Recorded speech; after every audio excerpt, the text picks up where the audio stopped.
Alrighty, shalom. We decided, us ladies decided that we're going to start recording these women's studies, unless we get into something personal, and put these up. So hopefully, whomever is watching enjoys it and finds beautiful truth in it as we learn the word and study the word. Shalom, Karen. I'm going to. Shalom. Shalom. So we are getting into Matthew chapter 5. We already read Matthew 1, 2, 4. We just hadn't recorded. So today we're getting into Matthew 5, and we've also already studied the first 12 verses. So we're going to start at verse 13. So let me get to that. What happened? Sorry, that was my son. Shalom. All right, so Matthew chapter 5. Hey. All right, it says, "You are the salt of the earth. But if the salt has lost his savor, wherewith shall it be salted?"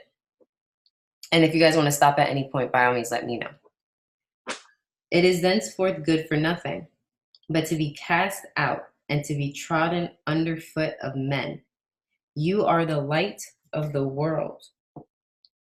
A city that is set on a hill cannot be hid, neither do men light a candle." I'm going to mute you for a second. Neither do men light a candle and put it under a bushel, but on a menorah, and it gives light unto all that are in the house. Let your light so shine before men, that they may see your good works and glorify your Father which is in heaven. I kind of want to stop right there because I think those are beautiful passages in and of itself. I like seeing when the quote unquote New Testament relays something that is already found in the Tanakh, and just kind of sometimes it's expanded upon because we see fulfillment of prophecies and things like that nature. But I love when there's a repetition, and I wanted to go to a few verses. Let me see in the Tanakh. In Deuteronomy 4:6. Okay. Yeah, I'll share my screen, so just in case anybody can't see it right now. Perfect. All right, let me read a little before then. Okay. I'm going to start with Deuteronomy 4 at the beginning, verse 1. And it says, excuse me. "Now therefore hearken, O Yisrael, unto the statutes and unto the judgments which I teach you, for to do them, that you may live and go and possess the land which Yahuwah Elohim of your fathers gives you.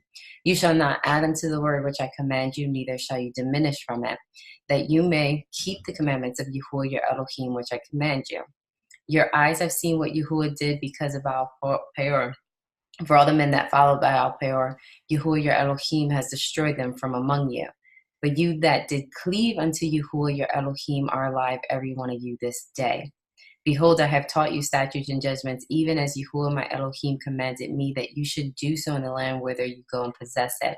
Keep therefore to do, for this is your wisdom and your understanding in the sight of the nations, which shall hear all these statutes and shall surely say, surely this great nation is a wise and understanding people.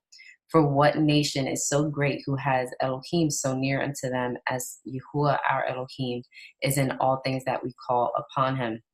And what nation is so great that has statutes and judgments so righteous as all this Torah or this law, which I shall set before you this day?" Now, when we read that, and we read that during Shabbat, I was just like, and then reading this in Matthew, I'm like, it makes sense. This was, I don't know, some people I feel like believe that the statutes and the commandments were just for Yisrael, and that Yisrael was never to be this light, but our forefathers were meant to be a light to the nations. I mean, when we're looking at Deuteronomy, it's talking about how the nations were supposed to look at our forefathers and look at the Torah that Yahuwah gave them and be amazed by it, not the other way around. You know, where Yahuwah talks about many times, like, don't make covenants with other nations, don't worship me as they worship their Elohim, because we weren't supposed to get influenced by them. In the same way we talk about how we're in the world but not of it type of thing, it's the same way. The other nations were supposed to be influenced by us, by our forefathers, by to literally say, like, I was reading, I was like, oh my goodness, they're literally supposed to say, wow, this is a wise nation who has such an Elohim that's so near to them, and there's so much wisdom in their statutes and their commands. Like, that's not new. And even today, I'm gonna give another, and you guys can cut in by any means, because I know I can talk. But what was that? What was the scripture reference? You said Deuteronomy 4:6. I actually read 1-7. Yeah, I have 4-6, but okay. Let me expand that in my notes here. 1-7, I read. Okay. And then, how come it says invalid? Oh, I'm using the Blue Letter Bible thing. I put Yeshaya, and it says invalid. I was like, why is it invalid? Duh, because they don't put Yeshaya here. They go by Isaiah.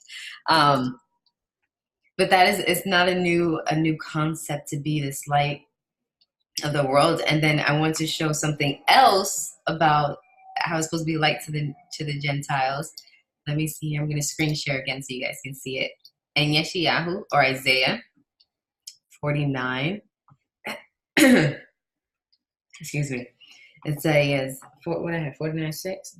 49:6. And he said, it is a light thing that you should be my servant to raise up the tribes of Yaakov and to restore the preserved of Israel. I will also give you for a light to the Gentiles, that you may be my salvation unto the end of the earth.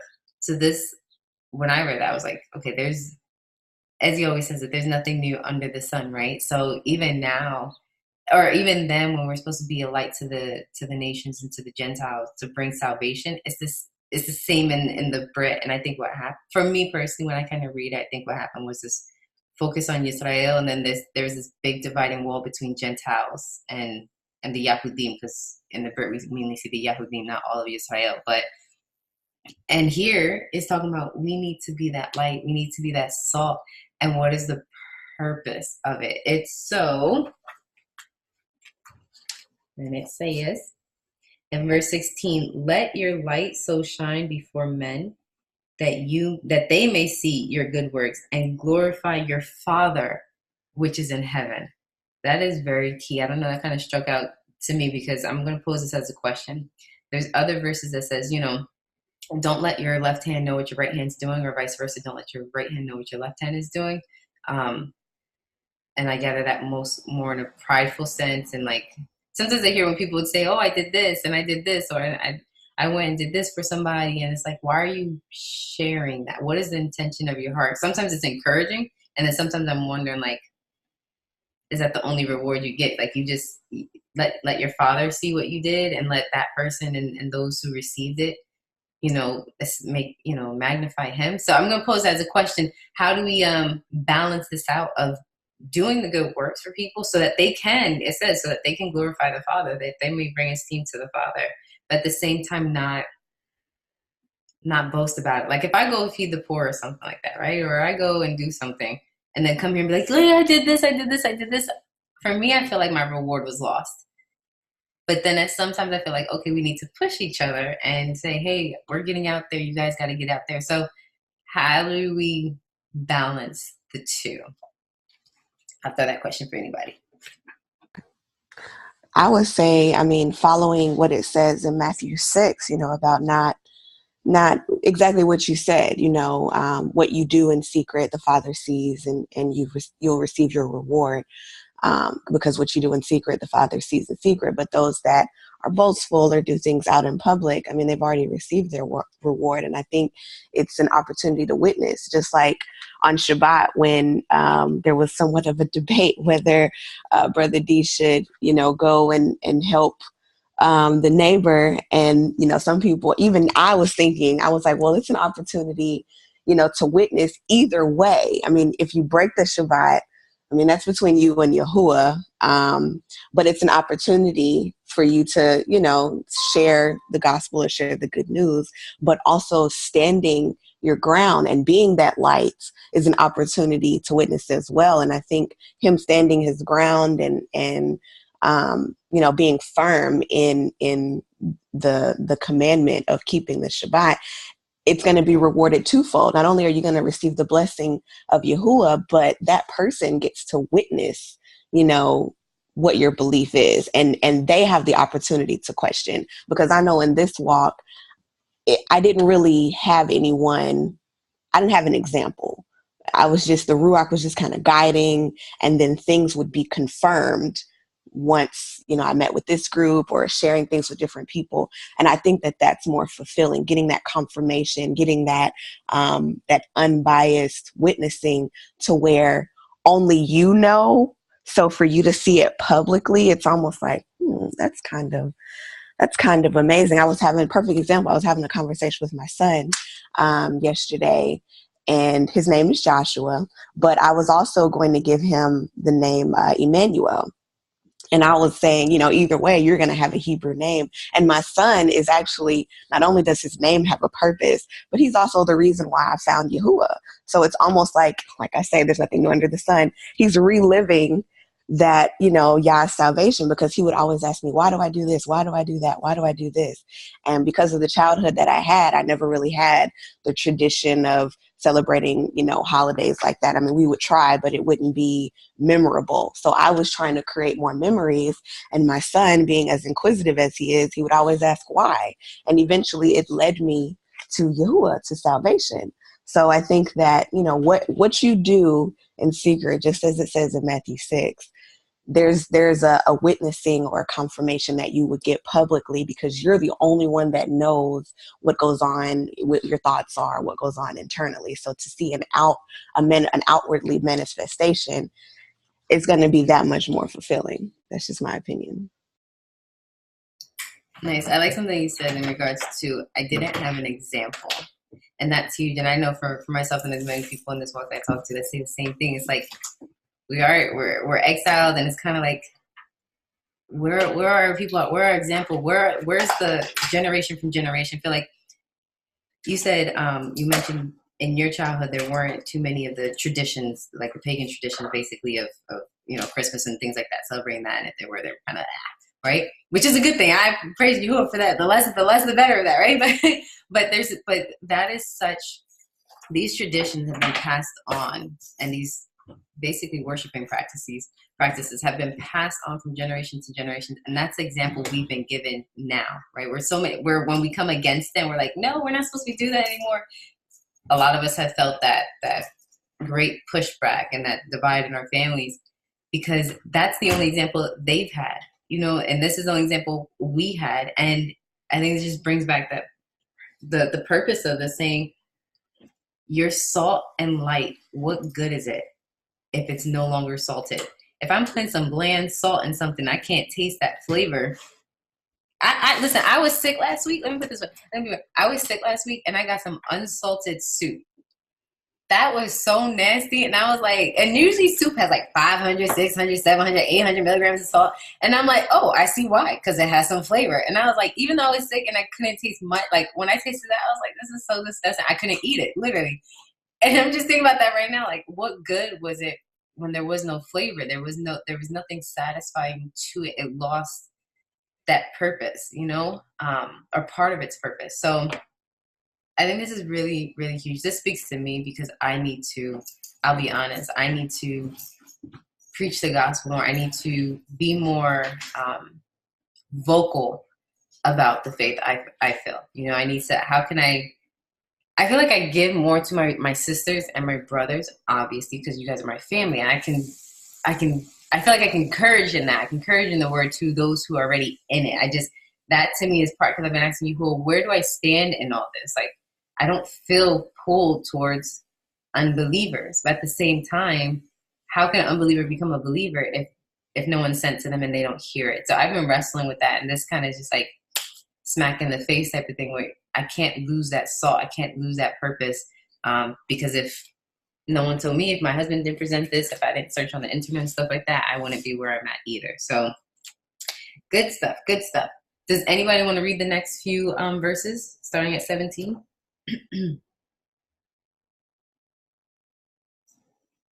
All right, cool beats. I'll keep going. 5:17, Milo. Yep. Okay. To what verse? Sorry.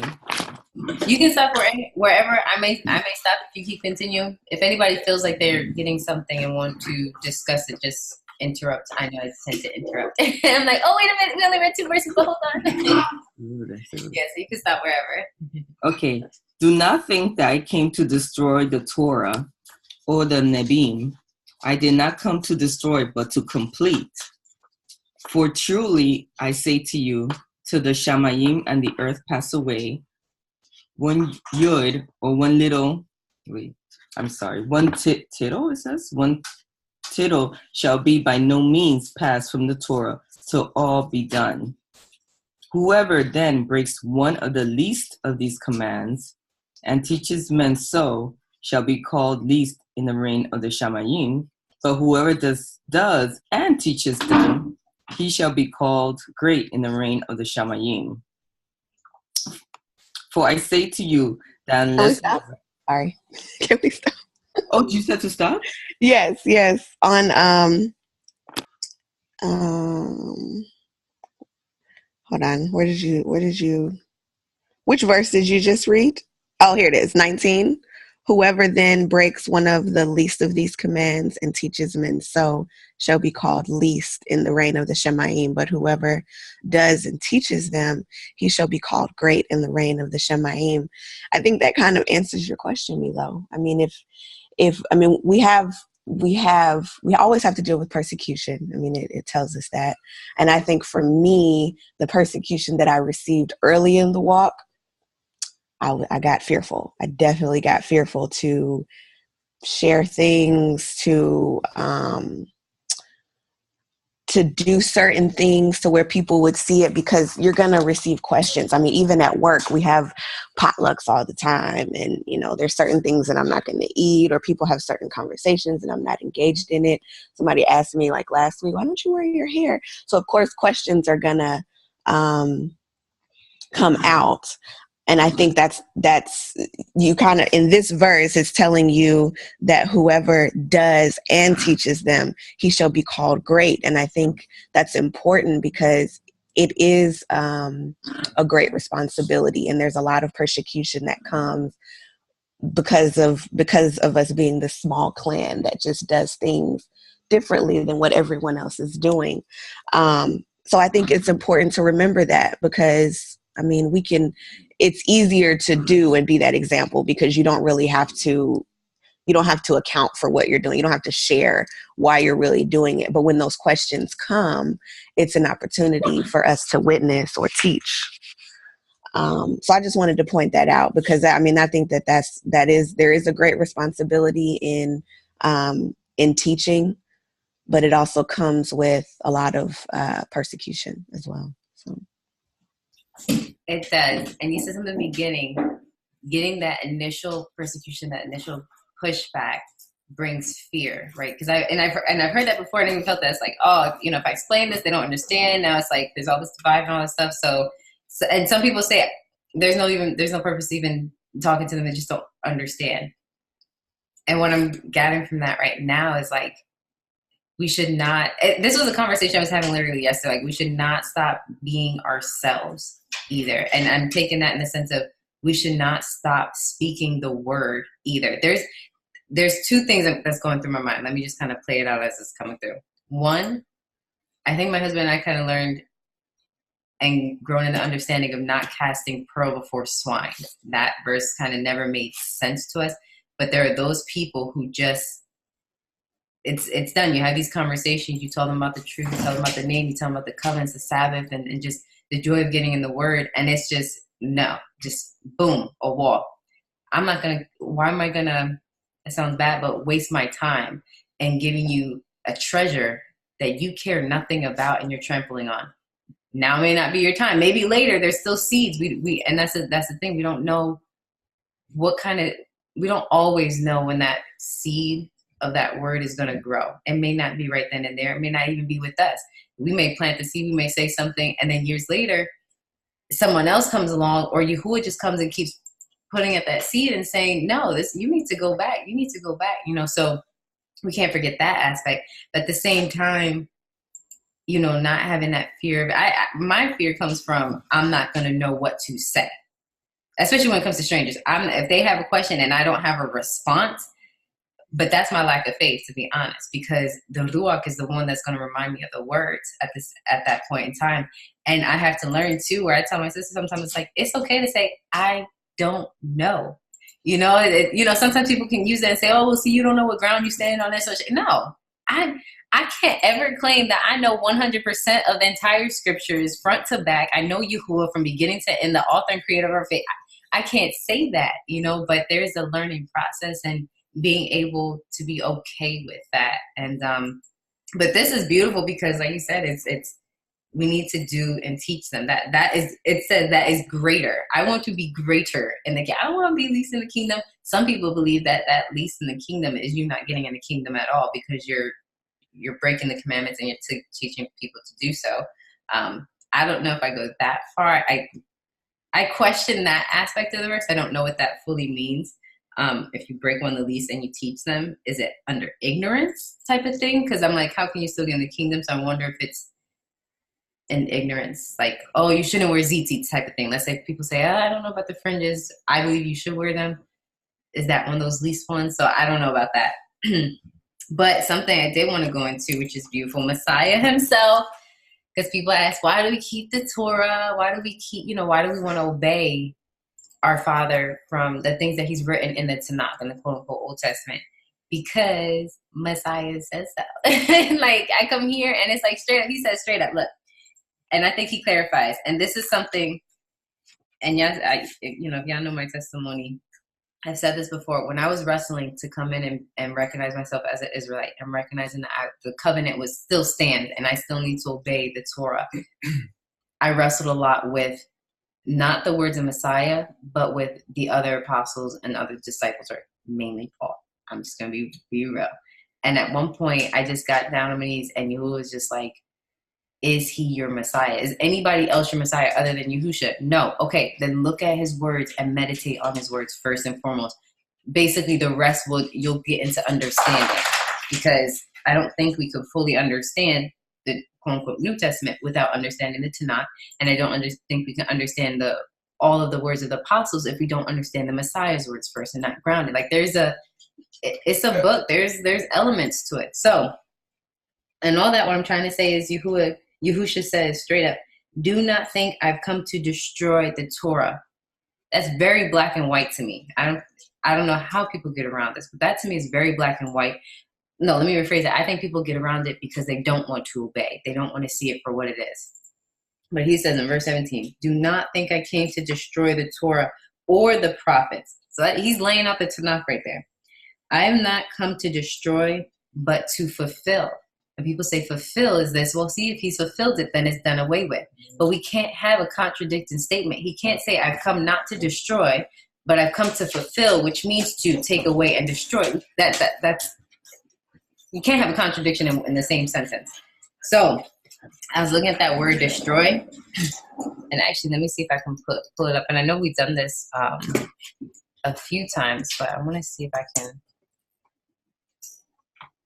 pull it up for everybody to see what I'm referring to. Do not think I have come to destroy, but to fulfill. I'm going to share my screen for a second. If I can find, is it this one? Oh, do you know that verse fully preached? Can you share that, please? All right, so in here, because that has the same plural thing. Okay, so this is I love this site. I'm not going to lie. This helps a lot. All right, so this is Blue Letter, and it says, think not that I've come to destroy the law or the prophets. I have not come to destroy, but to fulfill. I want to look at that word fulfill, plural. And for those who are new to this, so the scriptures are written in Hebrew, Greek, some Aramaic. So we tried to go back to the original language, because when you go from any language to another language, you lose something. So that's why I'm showing the Greek right now from the Strong's Concordance. There are other sources that can be used. All right, so this word plero, I don't know if I'm pronouncing it correctly, which I think it should give it here. You said Romans. Mm-hmm. I'm just gonna look for something real quickly. Sorry, ladies. Actually, let me just pause the recording. I'll just do that. I can't get back. Stop. And okie dokie, getting back here. All right, so let's go back here. So this idea of fully preaching plero. I'm going to go into Romans 5:19 because it has the same word in it. Fully. Fulfill, fill, be full. It says to make full, to fill up, to fill to the full, cause to abound, furnish, supply liberally, abound. Just jumping around, to render full, to complete. This is where some people say that because he's completing it, he's done away with. Now, let's look at this word used in another verse, which is the one I'm trying to show right now in Romans. 5:19.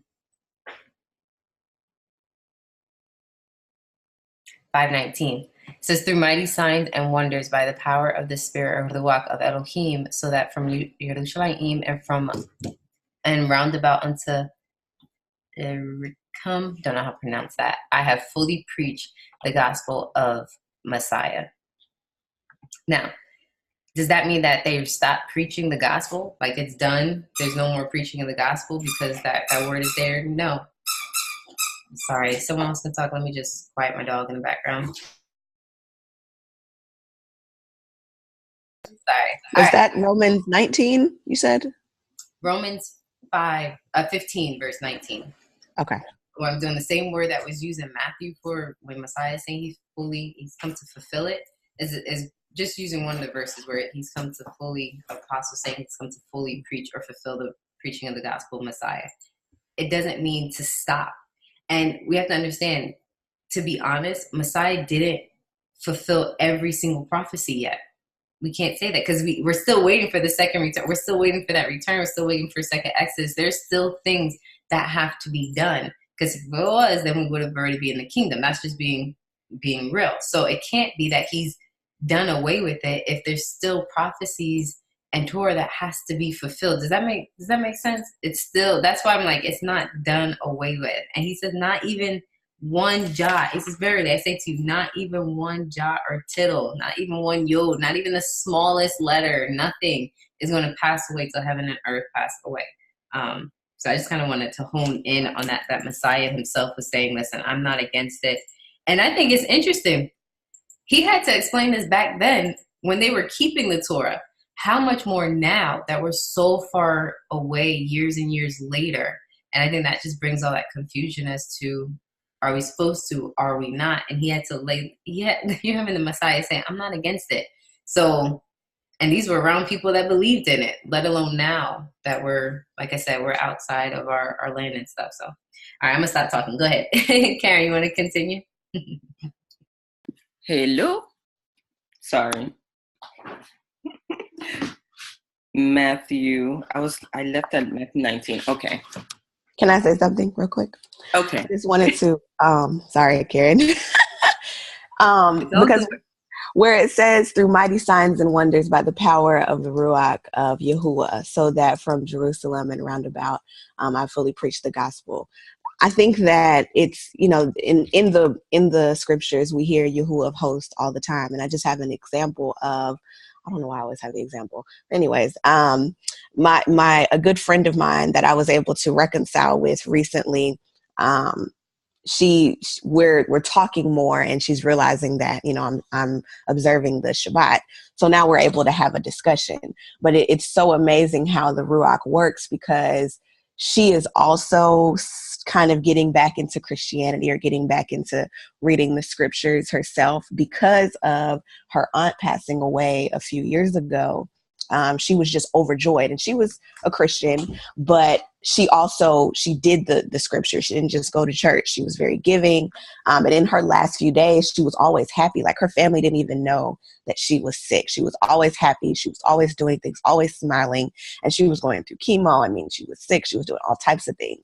But that witnessing, my friend has completely changed. I mean, she used to gossip and do all these things. And that's one of the reasons why we kind of grew apart, and I separated myself from her. But she has done a complete 180 just from the example of seeing you know, how her aunt was. And I think that that is, you know, some of the signs and wonders that following after Yahusha's example and reading the scriptures, that's that light that shines that people are attracted to. And she's changed, you know, her life just to be slightly more fulfilled and less stressed about things. And I can see the change in her. And it just so happens that we reconcile. And now here I am, you know, having an opportunity to witness to her and kind of bring her back into the fold. So it's just amazing how that Ruach works. And he really is Yahuwah of hosts. He speaks to all people and he works through all people. So I just wanted to point that out. Hello. Actually, I wanted to share too because my mom, she's also, well, she'll say Christian, but she'll say believer because there are times when she has a lot of sisters who come to her home, and sometimes they will ask me, "Oh, are you? Tú eres cristiana? Are you?" And I'm like, I'm a believer of the Messiah. I'm like, no, I don't go by that, you know. But, you know, I see my mom, she's like, you know, but I start to explain. You open the door, so I'm going to walk in. So there was a time where she had this like lunch and dinner event. I didn't know it was going to be during lunch because I tend to go to her house during lunchtime. So all these sisters, like it looked like 15 sisters were there to welcome this sister who came from another country. I didn't know she came from Florida. Yeah. So I was like, oh, okay, you know, all right. So, you know, there was a point where they started praying and I participate, you know, because I was like, all right. But of course, I would say Yahuwah, Yahusha. And there was a point where I was speaking to the sister who came from Florida. I didn't realize that she was the sister. So we were having a discussion, right? We were having a discussion about the commandments, about the Sabbath. And she's like, yes. She said, I observe Sabbath. And I was like, and she does. She observes Sabbath. But because of the fellowship, that's why she'll fellowship with sisters. Like, you know, Sunday. But like she'll fellowship with sisters. But she said, we're called to observe Sabbath. And she knew the names. Yahusha. And I was so encouraged. You know, I was like, what? And I was like, oh my God. She said, yeah. She knew. I mean, it was just amazing because you just never know. I think that there's people who are doing that, but they're still, you know, they might be still in churches because they see that the churches are not doing that. And she just felt that, well, she felt like, well, you know, they're just trying to get people saved. That was her comment. But I guess she was saying they're trying to do their best. I said, okay, you know, but it was interesting to see that, that for whatever reason, out of all the 15 sisters there, I had a discussion with her and I was like, that's amazing. So I think I know what you were saying, Milo, that sometimes you could be fearful. And I was like that too. But like, I know in my job, they already know, they're like, okay, Karen doesn't, because we will have holiday parties at my job. They would do holiday luncheon. So I take off for that day. You know, and of course, I used to do that with them. And they would say like, yeah, you used to. I said, yeah, I don't, because I observe Sabbath and I don't, you know, but I know you don't celebrate Christmas, Thanksgiving, you know, all the rundown. And I use the opportunity to talk because I've been there for a while. Whatever happens. But I think it still makes people think. And I'm like, you got to put it in a way where you got to break it down where they see like, yeah, that's true. And some people, like, they don't really get into the holidays like that. But I don't know. I'm very critical. I'm a critical thinker. So I'll mention stuff like there are people who don't even believe and they celebrate Christmas, and Christmas is supposed to be about the Messiah, but you're not a believer. So that doesn't make sense to me. You know what I mean? Not everybody is celebrating Sukkot or Pesach. Usually you celebrate that because you're a believer. You know what I mean? I mean, I could be wrong, but I'm saying I don't think I've seen someone who doesn't believe celebrate those events, if you know what I mean. So it's things like that makes me think, and then I hope others to think. Things like that. But, you know, they see me, so I'm a walking testimony, if you know what I mean. And believe me, there are things they'll call me on, but it sharpens me. It's almost like you get exposed, you expose yourself. And I even did it with my son's school too, where I let them know, well, in October, since we celebrate the feast and we do it in October, there's going to be days that he's going to be off. And they're like, oh, okay, just write a letter, da, da, da, da. And then I would say shalom. And then one of the teachers was like, oh, what does that mean? Does that mean good? So it started that conversation where it was like, okay, there's something different. So I already put myself out there. I put my son out there. So because he asked him what shalom meant. He was like, he asked my son. So I don't know. It's just encouraging because if that was something I had to fight, but then once you do it, it becomes fun. It's like, ooh, this is a challenge. You just never know what could happen because it could open their eyes, or maybe they're on that, that path, and they're like, this is interesting. But I just wanted to share that. Yes, I still need to read, right? Okay. Yeah, but give me a second. John has her hand up. So go ahead, John, and then we'll go back to Karen. I hope. I know you were talking, and I wanted to say something like a testimony also about what you were saying about the law being fulfilled. And what helped me, because being a person who was out there, I was out there teaching the gospel, what I thought was the gospel. And so people know that about me. And so it was a challenge. So I was thinking, wow, how am I going to do this? And then I remembered how people would just come to me and open the door for me to speak. And then with Patricia's testimony yesterday, I was like, that's right. I used to pray for them to come because everybody else is blind. I remembered that. I was like, oh, wow, that's true. People are blind. Some people are just straight wicked, but a lot of people are just blind, literally blind. They cannot see. And so that's why it doesn't make sense. And then I began to remember how when I would go out there and I would pray for y'all to send, at that time I would pray for the Father to send me people to witness to. It's the same thing now. I prayed for him to send me people because, like I said, everybody else is blind. So the people he sent me were on my job, and they just saw the light that we were talking about in the scriptures when we read earlier this morning, that you should see a light. And so they saw the light and they were thinking, well, something is different about you. And the first person was my old supervisor. And then the second was a young lady who she was saying, it just doesn't make sense. She had the same testimony as everybody else.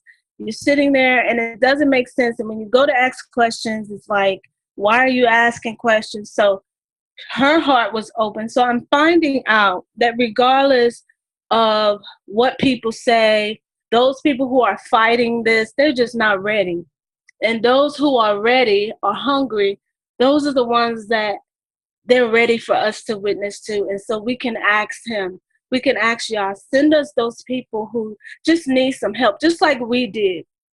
For me, he grabbed me himself because I didn't hang around a lot of people. I'm not from here.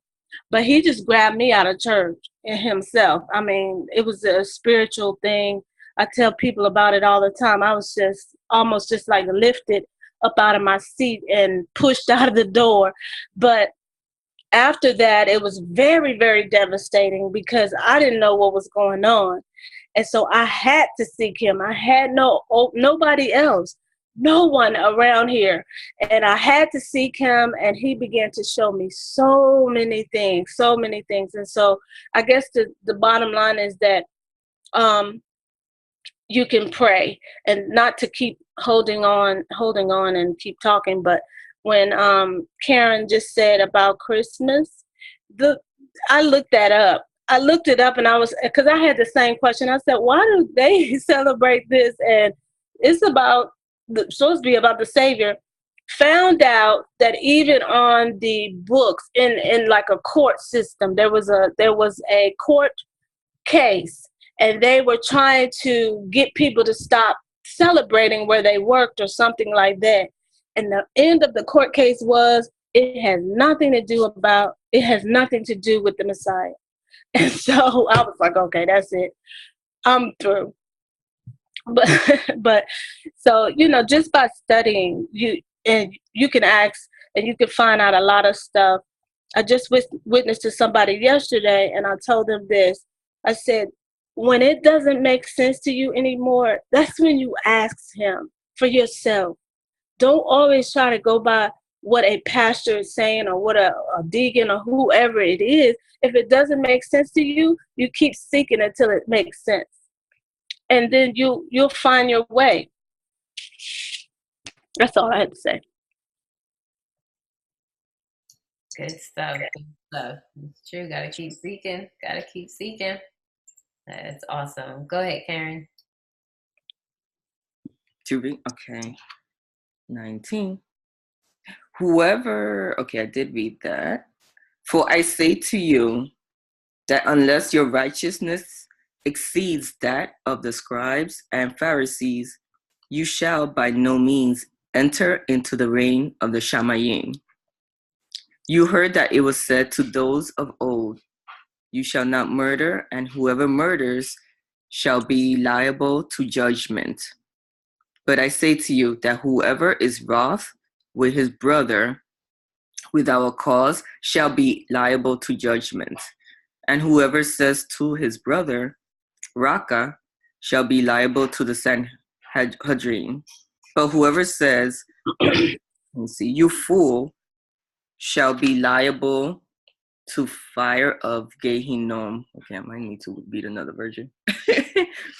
If then you bring your gift to the altar and there remember that your brother holds whatever against you, leave your gift there before the altar and go first make peace with your brother and then come and offer your gift.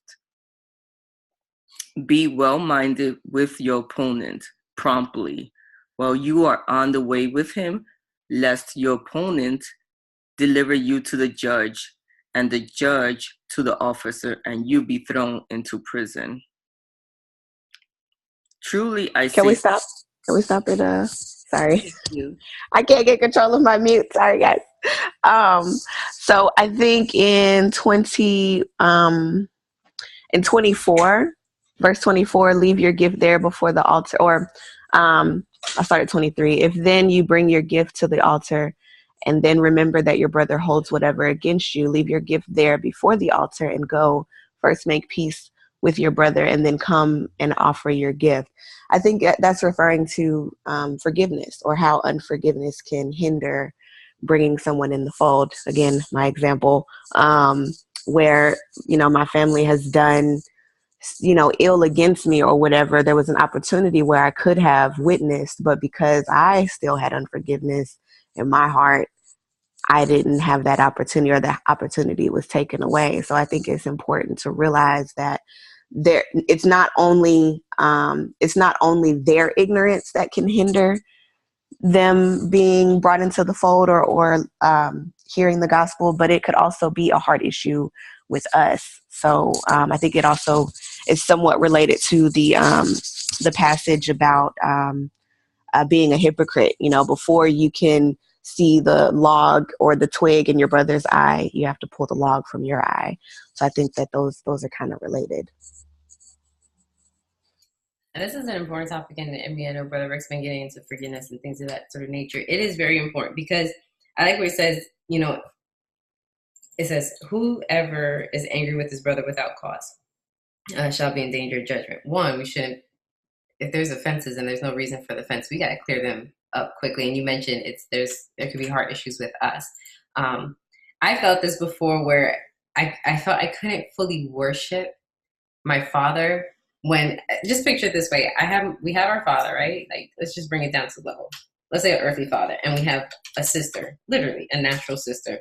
And I'm at odds with my sister, like completely at odds. And yet I'm trying to go to my father for something. We share the same father, and I'm trying to go to him for something, but he knows that there's strife between his children and how that hurts him, how that affects the family dynamic. I'm just trying to put it in a natural sense. So this is why it's so important to clear up offenses from the get-go, and I just had to do that this past week. Is very irritating, but it had to get done.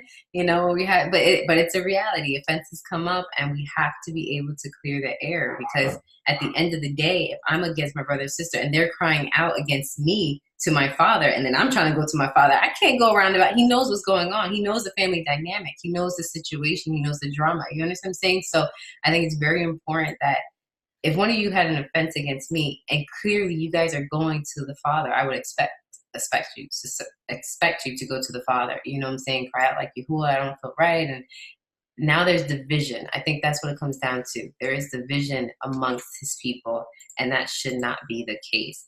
And I wanted to bring up this again. It's something not necessarily new from the Tanakh, because in Leviticus, right, 19, verse 17, it says, "You shall not hate your brother in your heart."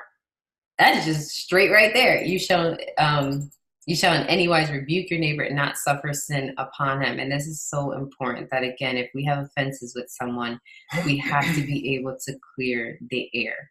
And it could be nerve-wracking or whatever like that, but sometimes this pride gets in the way.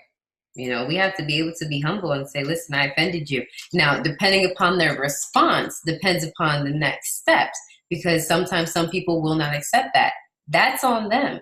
If I'm coming sincerely and I'm trying to clear the air, and you're still holding that grudge, that is now between you and the Father. I've cleared that air. I'm trying to ask for that forgiveness, or vice versa. If I come and say, you've offended me, depending upon that response, some people will be like, you know what, I'm sorry, let's talk about it. I didn't mean it this way. Let's work it out. And some people can still have that wall up. And I think it's case by case. We have to see. I can't say there's a blanket statement where we jump back into relationship with people, jump back into trusting people. It is case by case. And I think it's very important, because we have to know people by their fruits. And some people, we can clear the air, but do not need to keep walking with us. That's just kind of how I feel. Some people just need to let that go. It happened. We're cleared. Let's keep running, But there's nothing I'm holding against you. I'm not coming before my Father against you. And quite frankly, sometimes I believe that goes with brothers and sisters, because when offense comes, sometimes that trust is broken. And depending upon how that trust was broken, it has to be rebuilt. And there's a difference between that forgiveness and that trust. You did something shady, I can forgive you, but now I have to see your fruits again. I really have to see that fruits of repentance. So just wanted to bring that out. But good stuff. That was all I had. Go ahead, Joan. I wanted to point out that the Messiah, excuse me, the Messiah taught about the offering here. This is the only way he taught about giving. When it came to giving, you offered a gift. He didn't speak about tithing that I know of. The only place that I know of that talks about tithing was in further on down in the New Testament. But right here, he talks about giving alms and giving offering. I just wanted to point that out as well, because people get stuck on that tithing thing. And I know that's another subject, but I just wanted to show that in verse 23, if you're offering your gift, we didn't say what the gift was, but if anybody wants to expound on what the gift is, that's up to you. I know for me, I was looking at it from a spiritual aspect, the gift of the gospel, or sharing your testimony, because you do have, like Milo said, there's a level of trust that I think has to be there for you to share certain things, especially with maybe a new brother or sister that's kind of coming into the truth. So I was thinking of it from a spiritual aspect, not a physical. Oops. Speaking of gift, that friend was calling me, sorry. But the gift of the gospel, and the gift of just that shalom, that peace.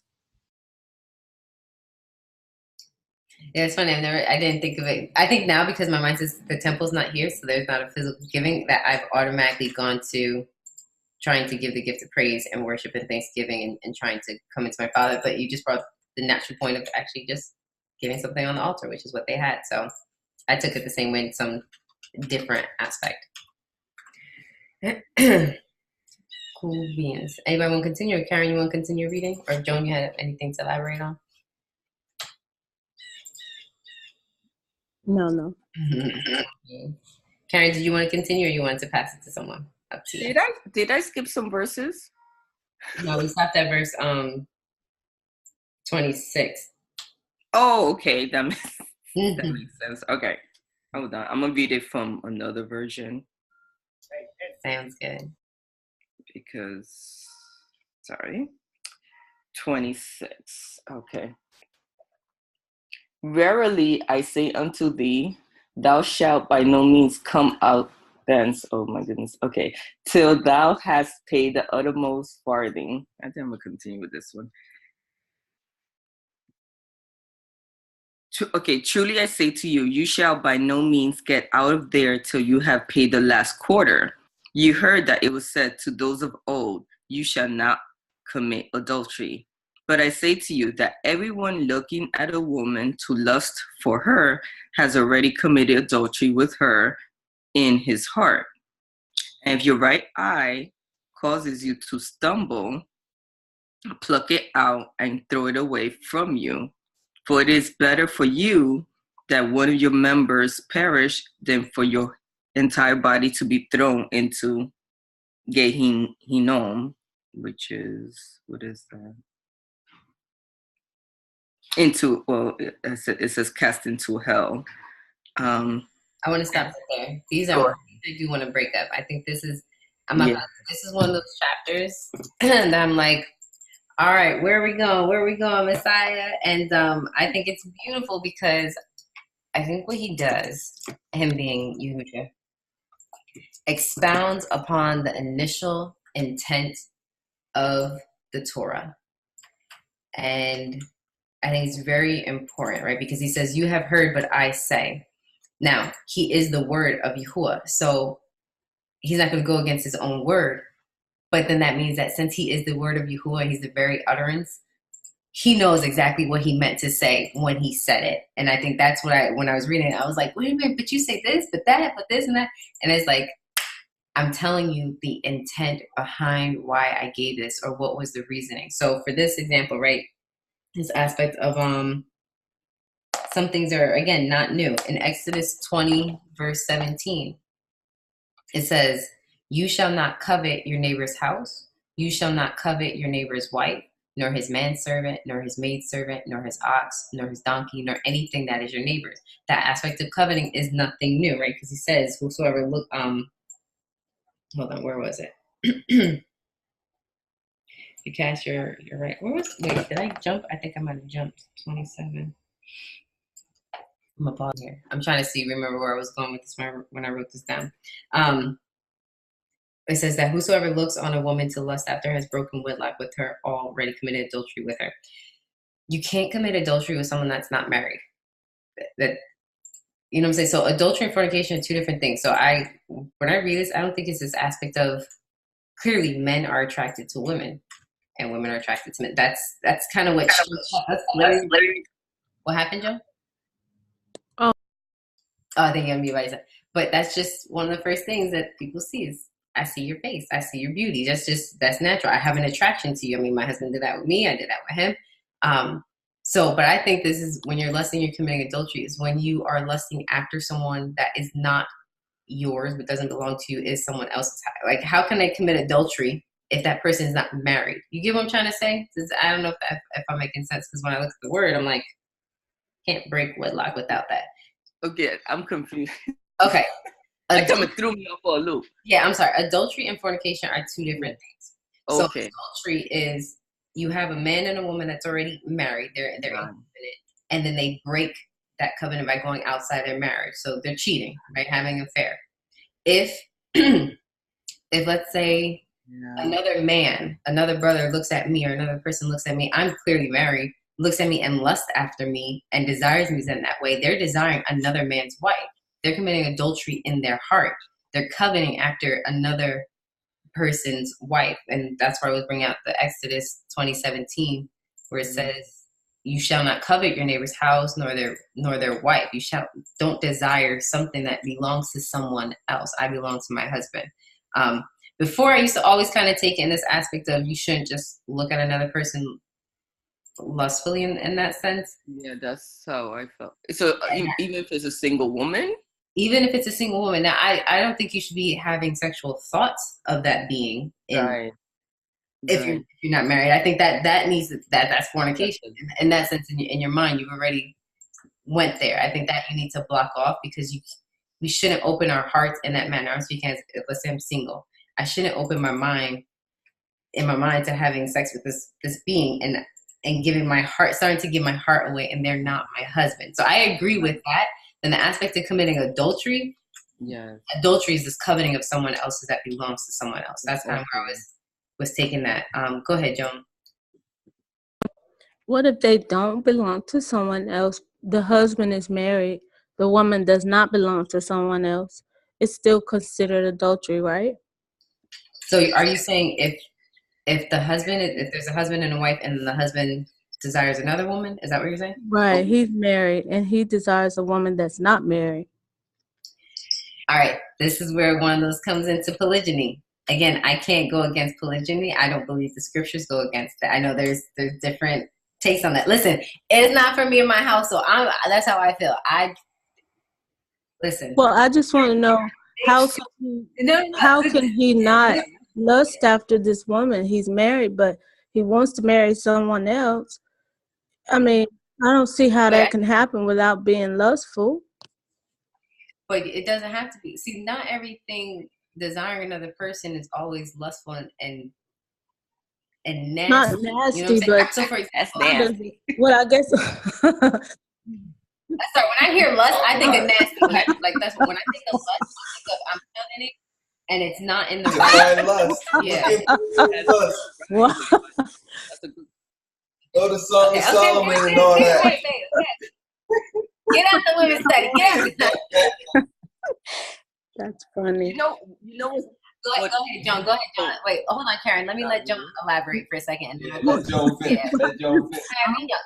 He's over here jumping in, so now they hear men. Yes, no, obviously my husband's always here. Yeah, go ahead, Joan, I was trying to find out. I'm just trying to find out, how does it happen? How does it? You're married and you want someone else. I mean, how does that happen without some type of connection there? I don't know. I'm just asking. Okay, go ahead, Karen.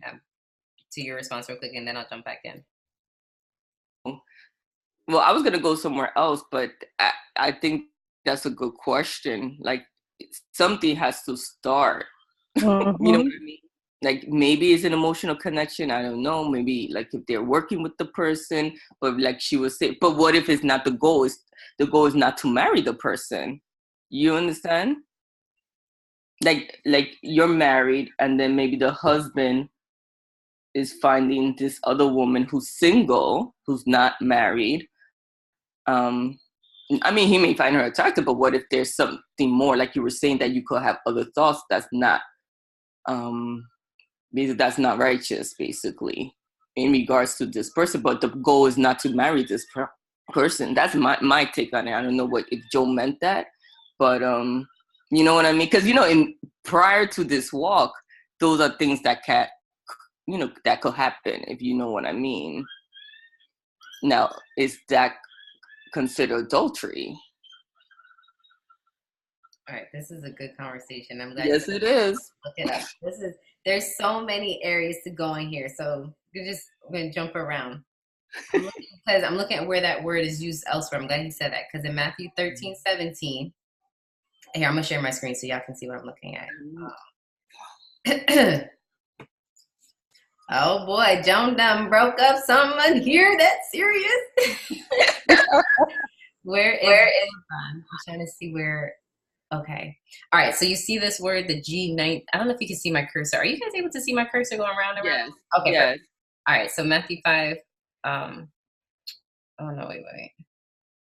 Okay, here we go. Matthew 5:28, where it says to lust after her. That word G19:37 is what I'm looking into. So I'm going to just click it. Okay, to turn upon a thing, to have a desire for, long for, to lust after, or covet of those that seek forbidden things. Now, this is used, and this is where I think it's the context of which it's used. But I say to you that whosoever looks on a woman to lust after her has committed adultery with her, okay? To me, adultery is the key. Then you have Matthew 13:17, where the same word is used. For verily I say unto you that many prophets and righteous men have desired to see, that they use desired instead of lust, to see those things which you see and have not seen them, and hear those things which you have heard and not heard them. I think this is why it's important, the words that are surrounded about it, right? Because we're talking about this desire and lust. When I see the word adultery come into play, that is very specific. That's a game changer for me now. And I'm just literally looking at it, I'm like, whoa, wait a minute, because I used to think just if you're looking at a woman and you find her attractive, that's what it is. Adultery, again, is this aspect of desiring someone that is already married. You have broken wedlock. Because if, you know what I'm saying? Like, it's you're cheating. Like I said, if a brother's looking at me, I'm married to daddy. A brother's looking at me and wanting me in that manner, he's committing adultery with me in his mind, in his heart. That's something that shouldn't be. He's coveting. Okay. Now you ask in this aspect of, if a man is married and looking at a single woman, again, I think it depends on their heart. Because if it's, and I'm going to try to pull Karen's things together. Again, I can't say I'm against polygyny. I know brothers and sisters that practice this, or at least one that practices this. And I see it in the scriptures where it is allowed. It's allowable. And so if the intent is, I'm looking at this woman, I desire this woman to bring her part of my family, I think that family dynamic needs to be discussed with that family, and it is okay.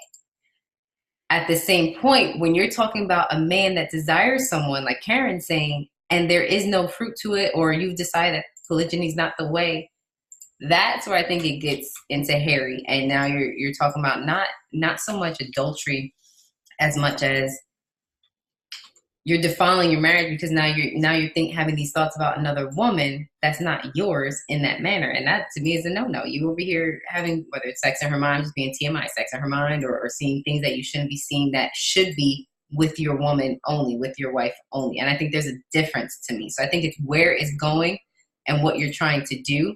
And again, so if you're in a marriage and y'all decided, listen, polygyny is not for us, we're keeping this here. This is, we find that the original intent is to be one man, one woman, so on and so forth. You guys have that discussion. And now either one of you, either a man or a woman, is looking at someone. It definitely shouldn't be for a woman. That's just a clear cut no. I think it depends on the intent behind it. Like, I wouldn't want my husband just looking at other women, thinking about other women, and nothing's going nowhere, because I already know I don't stand for polygyny in this household. So that to me is like already blocking that connection. It's like, wall, stop, red flag, and that's something that's difficult. Yeah, that gives me hot right now. That topic get me hot. Go ahead, Ezzy. Okay, so at first I was going to read just a part of the scripture, and then Yahuwah was like, no, read the whole thing. So I keep reading. I'm like, oh, that's good. So I'm going to take us to 1 Corinthians 7. And I'm just going to read 1 through, I guess, 9. But before I do that, I want to go to the word lust, because you defined the Greek and I have the Hebrew. So it's Strong's 2530, and it's kamad. And it means to delight in, desire, desirable. Is also another form, kemed. And I'm a single lady, so I speak for the single ladies. But it says in 7, and concerning that which you wrote to me, it is good for a man not to touch a woman, but because of whoring, let each one have his own wife, and let each woman have her own husband. Let the husband render to his wife what is her due, and likewise also the wife to her husband. The wife does not have authority over her own body, but the husband does. And likewise, the husband does not have authority over his own body, but the wife does. And I believe in scripture, the purpose of marriage is not only a covenant before Yahuwah, but it's also, we'll read later, committing your body to one another, so you don't lust, so you don't fornicate. So I think I agree with Milo that it's important, to have that conversation depending on the family dynamic. If your wife doesn't agree with it, then it is going to be considered, adultery. And if you don't tell your wife, and the same, vice versa. Because there's this whole aspect of open marriages now. But I think if you have that conversation because you have committed your bodies to one another and you are in agreement, then that whole polygamy, whatever, for some people wouldn't be in my household. But reading on, in verse 5, it says, "Do not deprive one another except with agreement for a time, to give yourselves to fasting and prayer, and come together again, so that Hasatan does not try you because of your lack of self-control." So we have a duty, as husbands and wives, that we do our due diligence, so that you don't step out or be tempted to step out. And then it goes on in 6, "And I say this as a concession, not as a command. For I prefer that all men were even as I myself, but each one has his own gift from Elohim, and one in this way and another in that. And I say to the unmarried and to the widows," that would be me, "it is good for them if they remain even as I am. But if they do not have self-control, let them marry, for it is better to marry than to burn." And I've read some that it says than to burn with passion. And I think that is an aspect of lust. I mean, if you have a certain attraction to someone and it goes beyond, self-control to now, you are having those thoughts, then you either need to separate yourself, limit your time with that person, or marry them. Otherwise, you'll burn with that passion or that lust. So that's his all. Boom. Very, very good. Joan, go ahead, and then I'll tell. That it doesn't. I've read that so many times, but it doesn't strike me as an open door to have more than one wife. I've read that so many times. We've studied it, we've pulled it apart, but to me, it's standing out one. It's standing out to me like it's saying one, not many. One wife, your own husband. It's all they're all single verbs, and I don't know. It just doesn't strike me that particular scripture allows a man to marry more than one wife. Is that what I don't know what was your intent of showing there? I didn't get it. I'm sorry. Ezzy, I didn't get where you were going with it. Well, not that it's okay for polygamy. I mean, I don't have that understanding, but whatever you do with your body, as a married couple, you should have the agreement of the other, because the marriage is supposed to be a committance of your body to one another. Okay. All right. I'm out. Thank you. Cool beans. No, I think this is the aspect, not of polygyny, more in the aspect of hold on, let me move you ladies over here. I'm gonna pause it for a second just to help them out. Sorry. Quick record again. Yeah, I think this is more an aspect of what you're doing with your mind, right? Because it begins on this fornication. It says, "Concerning these things which you wrote, it is good for a man not to touch a woman, nevertheless to avoid fornication. Go ahead and have your own wife and woman." I don't think this is in case of polygyny either for this particular scripture. I don't deny polygyny based on the Tanakh, though. That's what I'm saying in that aspect. That's kind of where, like I said, I think it's each household has to make that decision, because it is not a command. It's not like, hey, men, you have to have multiple wives. And that's what I think but because it was happening, there's Torah around it saying, let's just get some structure to it because this is what's happening. But again, I think it depends on each individual household. Yes, men have the ultimate say, but let's be real. If a woman is not on board, that man is just bringing in contention. Like if a woman knows what she can and cannot handle, it's not something to say, hey, okay, just give it to you and that's it. Like he might build that woman and say, no, this is how he's built me. I am a one husband only and with one woman only. I'm very adamant about that in my own heart. I know how you have made me. You know what I'm saying? Like I know how that does, and that needs to be very, taken into consideration, because I've heard where men have taken on multiple wives and there's nothing but strife. And quite frankly, when I look in the scriptures, I see strife. I see jealousy, contention, bitterness and stuff like that. Can it be a beautiful thing? Yes, it can. The women have to really come together. I think that's where it comes down to. We really have to come together. But again, this aspect of fornication, and no, I don't think men should just willy-nilly, use the scripture and saying, because the idea of polygyny is there, now I don't have to guard my mind. And the same thing with women, whether you're single or not, we need to still guard our mind, because at the end of the day, we're talking about sexual immorality, right? We're talking about marriage covenants, and we're going to get into this. Marriage covenants are so important to Yahuwah. Giving your body to someone else is so important.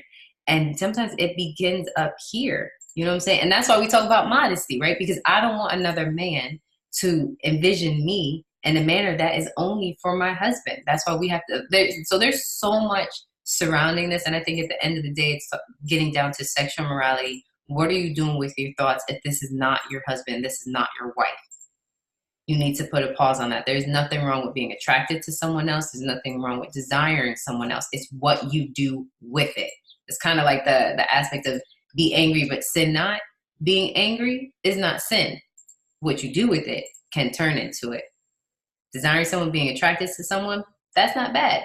Depending upon if they're married or not married. That's stipulation, you know what I'm saying? So go ahead, Joan. I understand what you are saying. I guess I wanted to hear you say, based on verse 27, that it is not a sin. It says, do not commit adultery there. I guess I wanted to hear you say, if a man that is married is looking at a woman who is not married and wants to bring her into his life as his wife, how does that happen? Is that considered adultery or not? I guess I wanted to see, how does that happen? How is he able to do that without committing adultery? If she is not singled, automatically I would say that's not committing adultery. Because again, adultery is someone that is already married. Adultery has the stipulation that you are in a marriage. And if I'm let me make sure I'm doing active listening. There's a husband, he's already met, obviously he's a husband, he has a wife, and he is looking at a single lady. Right. To me, adultery is not in that equation because she is not married. Now, I agree. The two distinctions that I see is if he's lusting after her just because he's like Karen said, there's nothing going nowhere. He's trying to get into a marriage with her as well. That's discussed with the family dynamic. So I'm gonna speak as though he's just lusting after her. That to me is wrong. That to me is fornication in the mind. That's what that is. Because here I am I have my wife, I have a woman that I can't give myself to, and she can give herself to me, and I'm over here looking at whatever woman and dressing her and doing all that. That to me is a no-no. That's wrong. You're not committing adultery, but you're fornicating with her in your mind. That's what that is. If, however, he finds her attractive and desires to bring her into the family dynamic, into a polygynous relationship, that to me is different, because it all begins with sight. It all begins with, I'm attracted to your personality. I find you beautiful. And I think that's where the family dynamic changes. So for example, I'll put it in personal relations here with my husband. If he's looking at another woman in that manner, I've already discussed with him, polygyny is I'm not for it. We go back and forth with that. It's not. So if he's gonna do that and desires to bring someone else, and he knows he's coming into contentiousness, I already laid out that foundation. I know I'm an Israelite, supposed to be submissive and all that beautiful stuff. I'm just being 100% with how you will made my heart. So you went to the Old Testament and found out that he is not considered a married man. I mean, he is not considered to be having commit adultery. He's married, but you found that. I don't see where that. I just don't see that. I see where men were married to more than one woman in the Old Testament, but I don't see now that this scripture is straight right here, that this is not telling him that he cannot do that anymore. I just don't see it. But we don't have to stay on this. I just don't see it. Okay, let me ask you this one question. How do you define adultery? What is your definition of adultery? It's just right here what it says, that if you look on a woman, where it says, where is it? Verse 27? 28 that I tell you that a man who even looks at a woman with the purpose of lusting after her, he hasn't lusted yet, but he has a purpose of lusting. How can you get out of that? What are you going to do with her once you marry her? What are you going to do? You have a purpose of getting you know what I'm trying to say. You have a purpose of letting some I don't want to say it, but you have a purpose of having sex with her. So how does it happen? How are you excused from the commandment here? It didn't say he's lusting after her. He said with the purpose of lusting after her. I guess, yeah, I'm seeing it a little bit different because when I see adultery, I think that gives the context to it because I don't think it's a new definition from what was. I just don't see how it happens. How you're married and you don't. Go ahead. Somebody go ahead because I don't want to stay on it because I'll study it myself a little bit later. Yeah, how about we do that? How about this be one of those things that we dive into? Because I guess I'm missing what you're trying to. Well, it's plain here, verse 27. Our fathers were told, do not commit adultery. Who are the fathers? We know who the fathers were, our ancestors. They were told, do not commit adultery. Did you go back into that scripture where they were told that at the beginning and look it up and see what it says? Is there a different definition from looking at a woman with the purpose of lusting after her? And when I saw lust, I didn't see nasty. I just saw desire, passion. I see all that. I don't see, when in the context of a marriage, I don't see nasty. I see the purpose of lusting after her to have sexual intercourse. Okay, so then my thing is, if you desire a woman, isn't that the beginning of what a marriage starts looking like? Like it starts somewhere, or you're just saying it just stops at because he's just wanting to desire intimately and it not go anywhere? Well, that's what it sounds like you're saying. You're saying that the man can go and find, if he finds a woman that he wants to take into his home to have sex with her, you're saying that he's allowed to do that, and I'm just asking how. How is he allowed to do that? In the context of being married, like not just like I like a woman and I want to become one more and I'm taking that. I mean, he's making a covenant with her. Not I don't know if not like a prostitution, like, or just any willy-nilly woman. I don't know if that's. It doesn't say. That's what I'm saying. It doesn't say. It just says a woman with the purpose of love. Now, I haven't been married before, but I've been in a relationship, and you have to have some type of fire going on. If you're going to do that, some type of fire is going to happen. So I'm just trying to find out how are you doing that? Really, I don't understand how you're escaping this commandment. I think I understand what Joan is saying, because it seems like you had expressed that if you're married and it's part of your family that you agree to polygyny, is it polygyny the word? And then they start, I guess the man is, to me, I would say that they're hunting, because eventually if that's part of what you consider for your marriage, then I guess you'll be hunting for another person. It's okay. But if your intention as a husband is not to marry this woman, and it's not something that's for your family, that's when it's not correct. That's against Torah. Because it seems like, right. I never known it to be that way. And I think adultery was, like you were saying, I thought it to have a different meaning. I just felt that I don't think I think if you're desiring someone else, I think that's wrong in either case. I think, you could find them attractive, but I think desiring takes a different meaning to me. Like, because then there's a desire. It's like you want this person.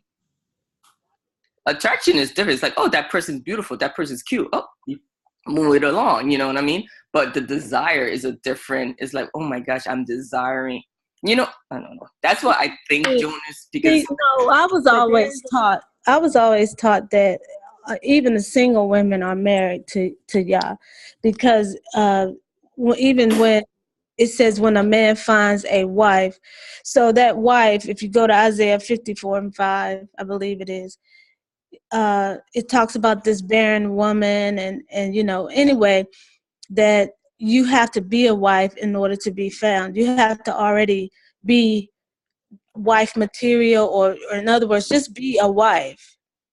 Be a wife so that he can find you. So you're single, but you are a wife. And I know that's crazy, but that's what it says in Isaiah 54:5. Your maker is your husband. So, but looking aside from that, this woman is just here. She's not married, except for to Yahuwah, and he wants her. He has the purpose of having sexual intercourse with him as his wife. He hasn't married her yet. But how does it happen if he's already married to someone else? That's my plain question. How is he escaping this commandment? Again, I think it's. Go Does ahead. somebody want to speak? Like Tora wanted to say something. Okay. Because I'm going to just repeat the same thing I was saying. Go ahead. Joan, are you able to hear me from this?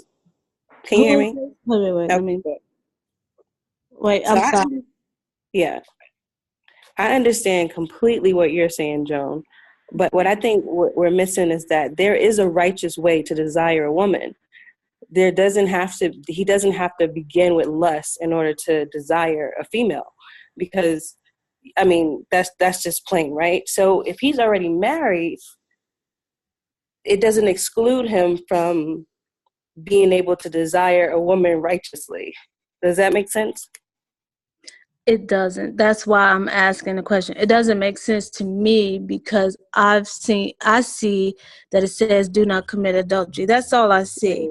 Unless But adultery means something there's else. a way to desire righteously, though. Like a man can sincerely, with the ruach, desire a woman righteously. Do you understand that?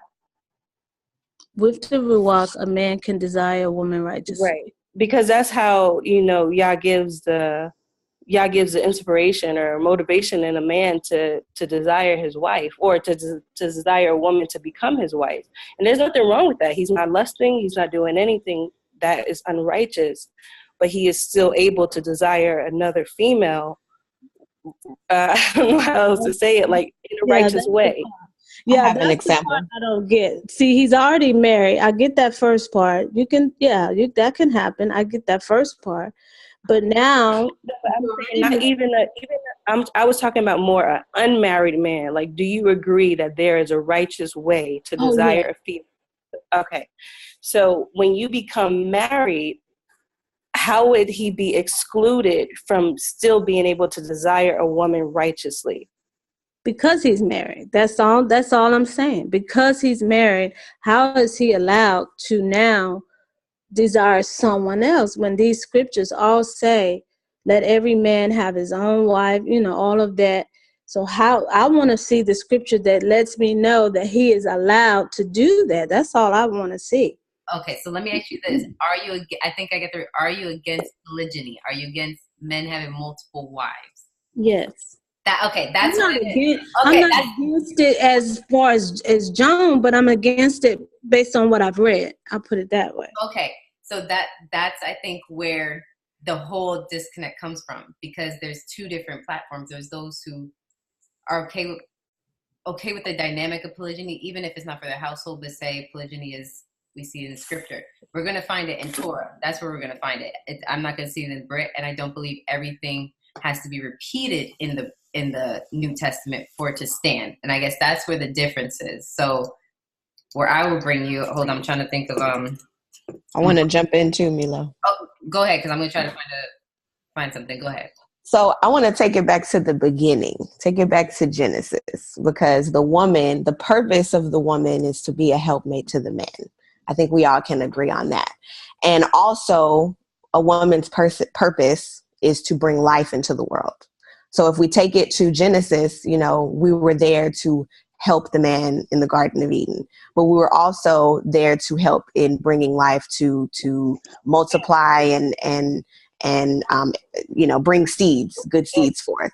So if we take the example of Abraham, okay, where Sarah gave the charge, they were in agreement for him to take his slave woman and have a child with her. He wasn't lusting after her. She probably wasn't even on the list at his age, but they were in agreement, just as it says in 1 Corinthians 7, do not deprive one another except with agreement for a time, to give yourselves to fasting and prayer and come together again, so that Hasatan does not try you because of your lack of self-control. Well, Abraham wanted and desired to have a child, not desired to have sex with a woman or, any of that. He was old and he wanted to pass down his inheritance. So he had a desire to have a seed. And I think that is righteous. But he was also righteous in his thoughts, because there is a woman here and he never,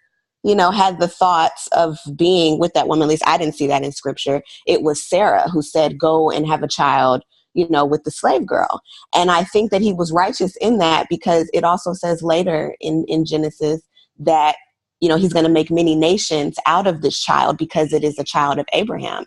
And I think it's only, and I may be misunderstood, but I think it's only because Sarah was in agreement. And he mentioned that. He said, do as your wife says to do, because they were in agreement. He desired a child. She also desires for him to have a child. She can't do it in her old age, or at least she didn't know yet. And, that was before the messenger came and said that you will have a child, but she gave him permission. There was an agreement in the household, just as it says, in Corinthians, 7 to make sure there's agreement. So that's the only example that I know of in the Torah where, and it's not really polygamy. I mean, I don't know if he married her or not. I mean, you guys will have to correct me on that, but I know that Sarah was in agreement for him to have a child with her, and it wasn't lustful or anything like that. Yeah. And I understand that one. That's kind of not where I'm at, though. I'll see where it says in verse 27, you have heard that our fathers were told. Did you find that right there in the Torah, where it says when they were first told? Maybe when we find where they were first told, maybe that will help us determine what this means. Because it says, you have heard that our fathers were told, do not commit adultery. Where was that? That was the only place I know it is at the Ten Commandments. Is when they were told. If they were told any other place, I haven't found it yet. But Now, there this was probably no study for stipulation another on it. time. I'm But sorry. in order for us to get the definition of adultery, we would have to look at examples of what Yah calls adultery and what situations were considered adultery. And I think this goes back to Milo's point, is that right now, I can't recall any situations where the woman was not married. There's no situations to where there was a single woman and a man came into covenant with her, whether he had wives or not, and it was considered adultery. So we will first have to get a correct definition. So how about this? Let us put this as a topic to discuss. And so we can finish Matthew 5 today, because we only got 20 minutes.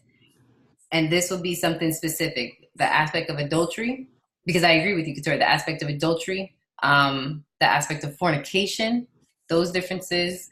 And when Messiah comes, is he redefining adultery? Is he redefining it?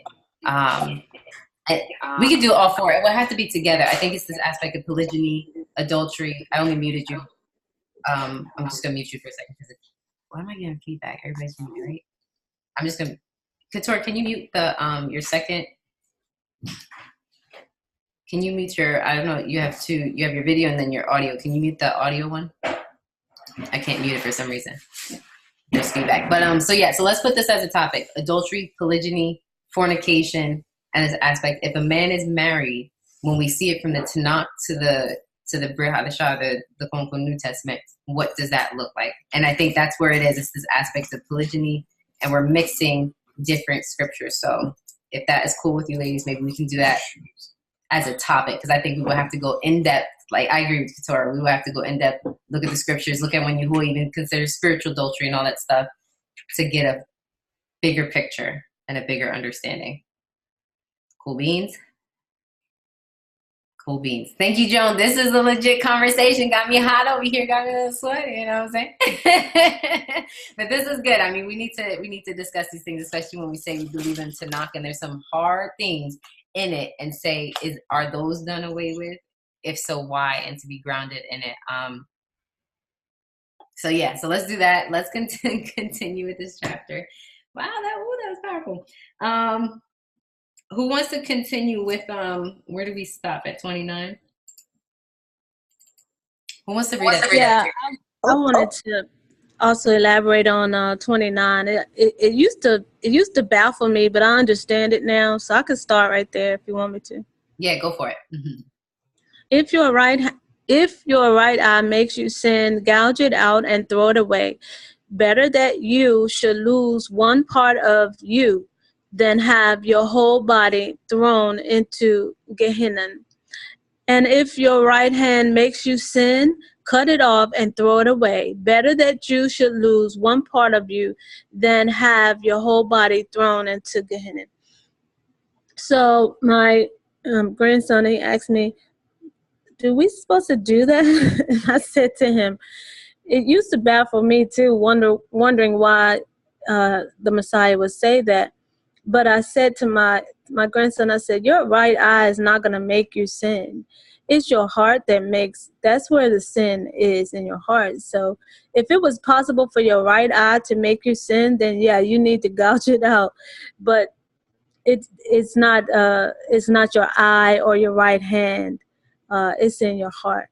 So that's all I wanted to say right there. That's a good point, because what's my right eye is looking at, my left eye is looking at. So you might have to print out both, you know what I'm saying? But it's true, there's something. I was just thinking about that right now. I was like, not one, this one, let me just keep that one shut. Sorry, I know I'm being random, just think about that. But no, I agree. But let me ask you guys this, and this is going to sound crazy. When I think about members and I think about body, I think about the body of Messiah, okay?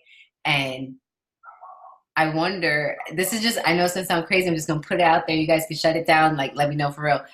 But I'm wondering, like, those who come in that, you know, that profess the Messiah, profess belief, but are really not of him, are trying to attach, are creating sin, creating division in the body, that they need to be cut off. Like that's kind of what I think about, but then I think about, well, they're really not a part of the body. But then it's like, okay, let's say in this assembly, for example, just this woman, if another woman comes in, she's technically part of this body, maybe not really spiritually because we don't know her heart, but we accept her and all this stuff.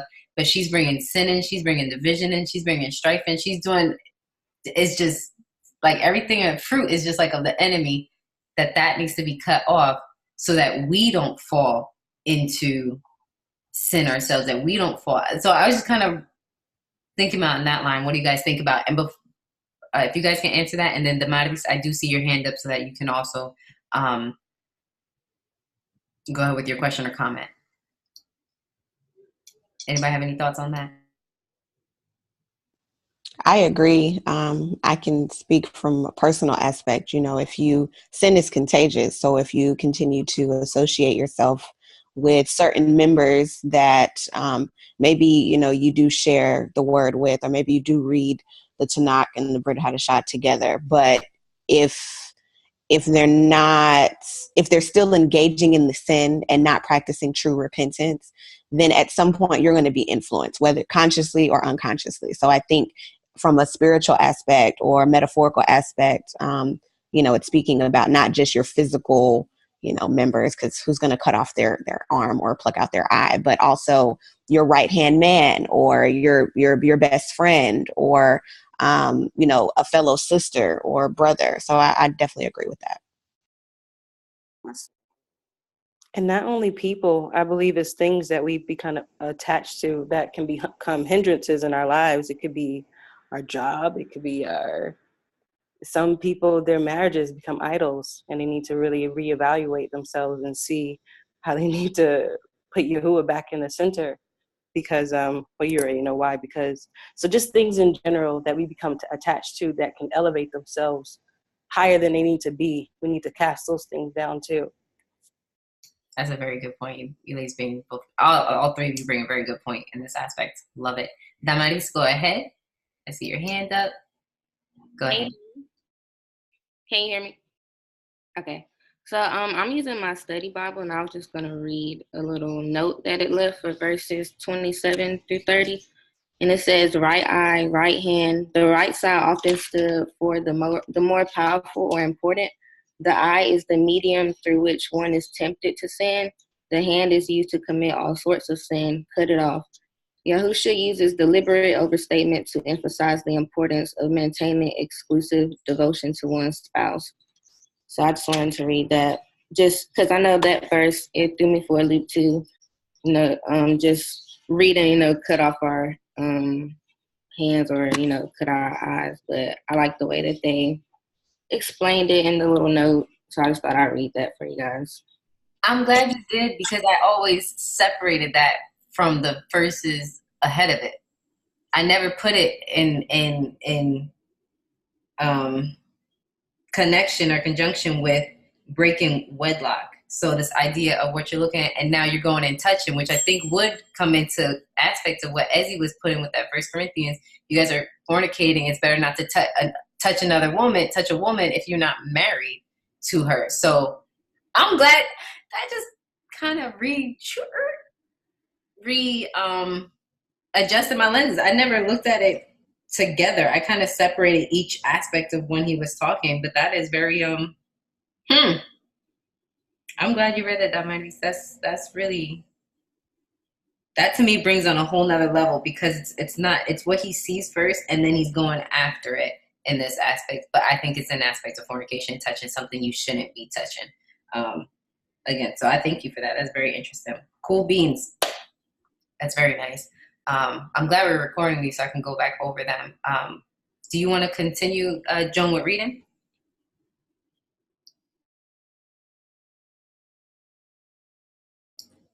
Don't know if she's there. Pause for a second. Where was I? Better you should lose one part and have your whole. Okay.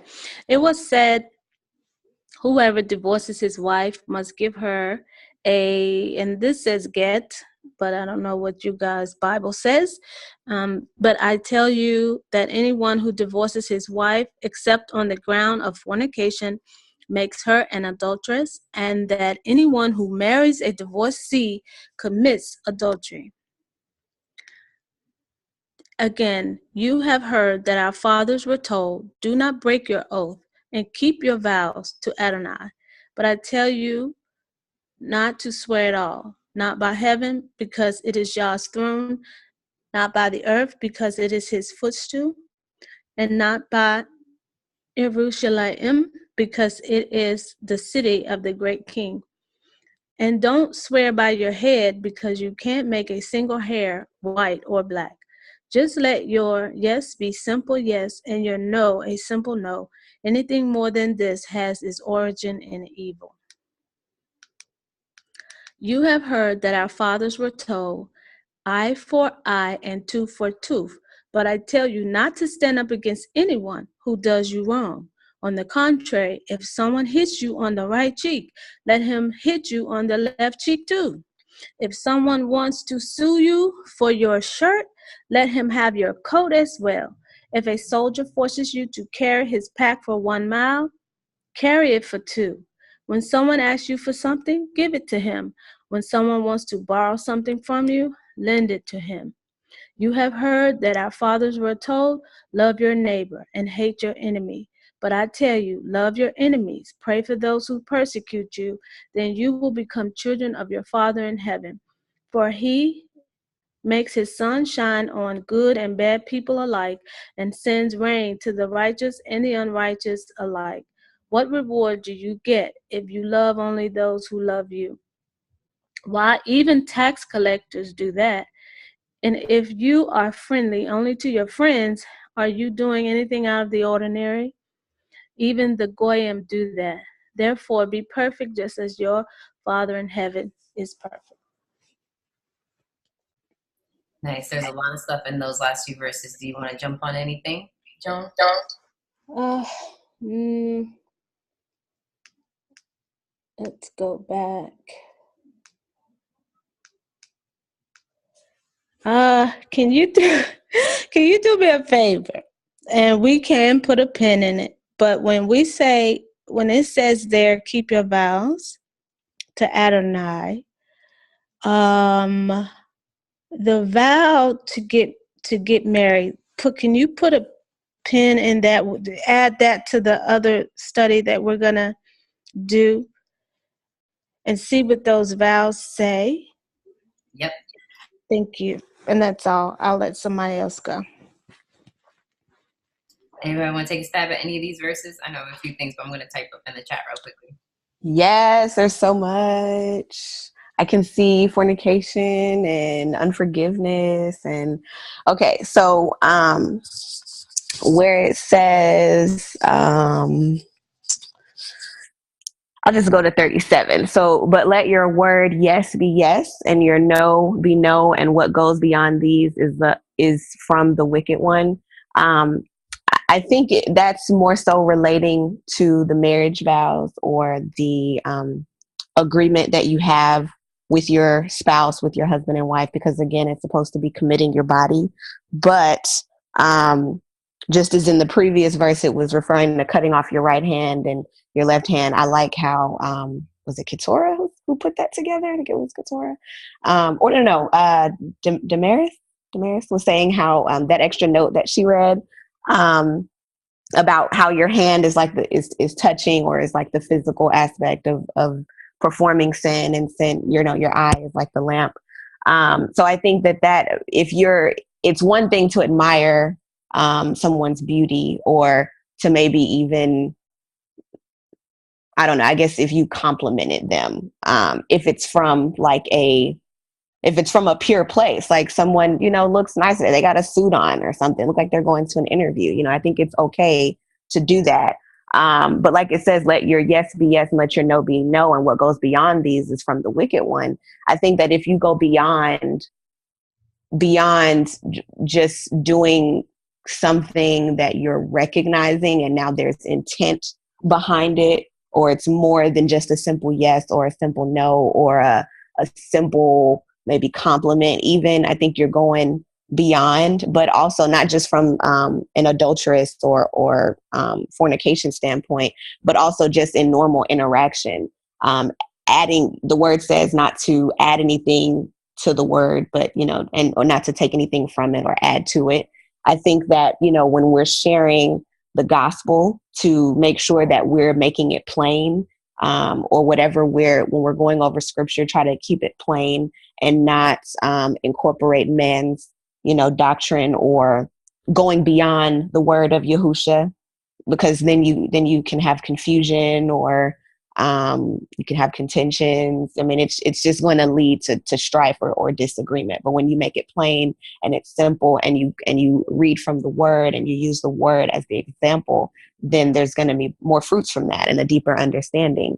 And then the whole turning the other cheek, that was always a hard one for me in verse 39. But I think that's where the forgiveness or unforgiveness is being exemplified here, because we, are supposed to reconcile with our brothers and sisters and forgive them. But there's going to be an opportunity again for either that trust to be tested or that relationship to be tested again. And I mean, like you said, Milo, there has to be a level of trust that's earned before, that relationship is completely restored. But the only way to test that spirit or to test that trust is to somewhat plant yourself back in there and turn the other cheek and see if they're really going to slap you again. So I think that it's touching on a few different points there. That's a good point, because I'm like, yeah, I'll just cut off the relationship. Bye. We're good to go. We're good to go. I mean, I've done that, but this is something I'm presently trying to work on. So that one definitely speaks to me. It's interesting in regards to, I do believe that it's talking about, now I do divide this with the swearing I find that he never says, Messiah doesn't say that you cannot swear by the name of our Father Yahuwah, but it's more on the earth, on Yerushalayim, and things that are movable. For example, I get it from, again, I try to look back at the Tanakh and kind of see where these things come from. So in Deuteronomy 6:13, it says, you shall fear Yahuwah your Elohim and serve him and shall swear by his name. It doesn't say swear by Yerushalayim. It doesn't swear by, or for anything that it says swear by his name. Because we talk about oaths in the name of Yahuwah are not to be taken lightly whatsoever. Those are, we can't say things rashly. And wives almost have a good passing, because if their husbands hear that oath that they made, the husband can negate it, which I think Yahuwah has made very intentional, and fathers can do the same thing. So I don't think Messiah is saying we can't swear. I think it's what we're swearing by. And at the end of the day, just I've had this conversation with Katsura, be a woman of your word. Let's just, we talk about the phrase nowadays, your word is your bond. Be a woman of our word. If we're going to say we're going to do something, we're saying we're about something, then do it. And we don't have to elaborate on it. Just say what you say, do what you're going to do what you're going to say. For example, we talked about earlier being the salt and the light. If we're in this walk, then we need to be about this walk. We need to walk it out literally. And this is why we have these studies to try to figure it out. What's our doctrine? How are we walking like Messiah? I want to go backwards a little bit real quickly. I know we only have a few minutes, but the whole thing with when it comes to divorce and marriage, that's going to be a very big topic, because that's sometimes it's just, it's a lot, because I don't want to mess with covenants. And this is not just any covenant. These are marriage covenants. I believe Yahuwah holds these to very high regards. But a few verses that came out were the Malachi 2:16, where it talks about Yahuwah hates the putting away or hates divorce. Mark 10, I think 2-12 is another series where it goes into divorce was allowed because of the hardness of the heart of man. And then, let me see, Izzy, I think you might have read part of it when you read 1 Corinthians 7, the rest of that chapter. Yeah, in 39 it says, so then he that gives her in marriage does well, but he that gives her not in marriage does better. The wife is bound by the law as long as her husband lives, but if her husband dies, she is at liberty to be married to whom she will, only in the master. Marriage is not something to be played around with. Marriage is a covenant to death. It's literally one of those covenants that's ratified by blood. If we're talking about, there's babies here. Hi. You ladies understand when one comes together, there's a blood covenant. So I don't think that's something to be played around with. And I think Messiah is coming out and saying, listen, unless it's for sexual immorality, you can't just be cutting off willy-nilly. And people do that, they're frustrated, whatever it is. They don't give time. People, I feel like, just throw in the towel way too soon and do not learn how to endure. If we had to be very honest, Yahuwah endured with his people in marriage for thousands of years before he gave a bill of divorce. Yes, he did give a bill of divorce. He did get there, I believe, with part of Israel, but that could be another study. But this was not overnight. This was not and there were consequences throughout. Many people died. Many people were cut off. And in that sense, they individually were no longer married to Yahuwah. They individually will not inherit the kingdom. But as a whole, this picture of us being his bride, he didn't cut his people off at the drop of a dime. And that is something I think we really have to learn. Obviously, we're not living for thousands of years, but I think that speaks to really contending for our covenant and letting our yes be our yes and our no be our no. When we're entering a marriage covenant, that is not a joke to be playing around with. It's something very serious, and people jump into marriages sometimes way too soon and don't realize the severity of what they're getting into and becoming one. So that's something I just want to highlight. And last thing I want to highlight was Proverbs. Was it let me see here. I think it's Proverbs 25. Let me just make sure I have a note here. Okay, Proverbs 25 verses 20-22 says, as he that takes away a garment in cold weather is as vinegar upon, I don't know how to pronounce that word. Let me change the I'm sorry, ladies. Let me change the. I have no idea what that word is. My apologies. Here. Okay, like one who takes off a garment on a cold day, or like vinegar poured on soda, so is one who sings songs to a heavy heart. If your enemy is hungry, give him food to eat, and if he is thirsty, give him water to drink, for you will heap coals of fire on his head, and Yahuwah will reward you. I think this aspect of giving and loving your enemies is in the Tanakh. I mean, I see part of it in Proverbs. Intent might be different, but again, I think it's still the same, that Messiah is not saying anything new. I think what he does, this is me personally, and I say I think a lot because this is what I personally believe, is he is trying to bring out a lot of the heart matter and saying, listen, there's another side to the coin. I don't think it's wrong to have your enemies away from you either, right? Because there's scripture in that you two can't walk together unless they agree. But he's bringing out this depth of our heart and this depth of letting people see mercy, letting people see grace, letting people see forgiveness, letting people see that. And what is it we talked about earlier, being the salt and this light, so that men can see your good works and give praise to the Father. So I think he's highlighting a different aspect, because sometimes we look at the black and white, and I know people that are more, I'm just going to cut off and I'm going to burn the bridges and that's it. But I think he's highlighting you don't always have to do that. You know, there is another solution to things, and to be able to walk in that, because that is a harder thing to do. It's easy to cut off enemies. It is. Boom, I'm done. That's way more easier than to have to drudge and get through the trenches of your own heart and stuff. So that'll be my final word. If anybody else wants to end with anything, and then we'll end the recording, and we'll do some quick admin things, and then we'll have our beautiful day of shalom. Anybody have any last words that they want to know? Go ahead, Karen. I like the fact that you shared this scripture, because I know that lots of times when I would say, like in, well, you know, like in relations, marriage relations, or even friendships, and we go through this battle with them, you know what I mean? And then sometimes we say, the battle's not against flesh. But in this scripture, it's showing that enemies are also physical, meaning like there are people too, like people could also be your enemy. So that's what stood out to me, because sometimes we say that, yes, it's a spiritual battle, but there are people who could actually be your enemy, right? You know what I mean? Because there are people who are against Yahuwah. There are people who are against Yahuwah and what he stands for.